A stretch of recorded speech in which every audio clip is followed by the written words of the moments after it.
சென்னை பெரும்பாக்கத்தில் இளைஞரின் தலையில் கல்லை போட்டு கொடூரமாக கொலை செய்த 5 பேரை போலீசார் இரவோடு இரவாக தனிப்படை அமைத்து தட்டி தூக்கியுள்ளனர். மதுபோதை தகராறில் அரங்கேறிய படுகொலை சம்பவத்தின் பின்னணி என்ன?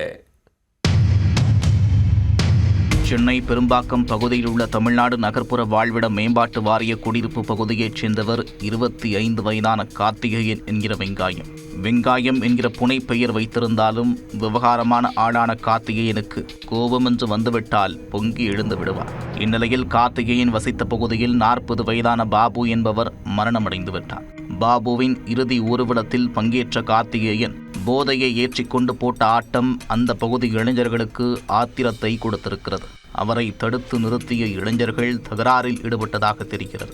ஏற்கனவே போதையில் இருந்த கார்த்திகேயனுக்கு கோபம் கொந்தளிக்க அவரும் பதிலுக்கு மல்லு கட்டியிருக்கிறார். இதனால் அவரை சுத்து போட்ட இளைஞர்கள் கத்தியை எடுத்து இரத்தக்கோடு போட்டிருக்கிறார்கள். காயமடைந்த கார்த்திகேயன் ரத்தம் சொட்ட சொட்ட மருத்துவமனைக்கு செல்லாமல் அருகிலுள்ள பெரும்பாக்கம் காவல் நிலையத்திற்கு சென்று புகார் அளித்துள்ளார். போலீசார் அவரை தாம்பரம் அரசு மருத்துவமனைக்கு அழைத்து சென்று சிகிச்சை அளித்தனர். பின்னர் வீடு திரும்பிய கார்த்திகேயனுக்கு கோபம் சற்றும் குறையவில்லை. தன்னை வெட்டியவர்களை திருப்பி வெட்டினால்தான் தனக்கு தூக்கம் வரும் என்ற முடிவுக்கு வந்த அவர் உடனே அவர்களை தேடி வெளியே சென்றுள்ளார். அருகிலுள்ள பூங்காவில் அவரை வெட்டிய 5 பேரும் மதுருந்திக் கொண்டிருப்பதாக தகவல் கிடைத்துள்ளது.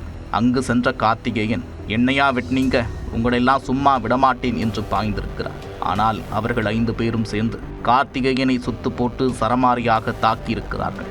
மேலும் பீர் பாட்டிலால் அவரது தலையில் அடித்து உடைத்த அவர்கள் அருகில் கிடந்த கல்லை எடுத்து தலையில் போட்டு கொடூரமாக கொலை செய்திருக்கிறார்கள்.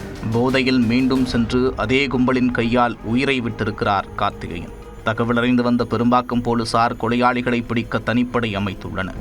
இரவோடு இரவாக அந்த கொலைகார கும்பலை தூக்க வேண்டும் என்று முடிவெடுத்த போலீசார் விஜயகுமார், சரத்குமார், குமார், சரண்ராஜ், கார்த்திக் ஆகிய 5 பேரை பிடித்து விசாரணை மேற்கொண்டு வருகின்றனர்.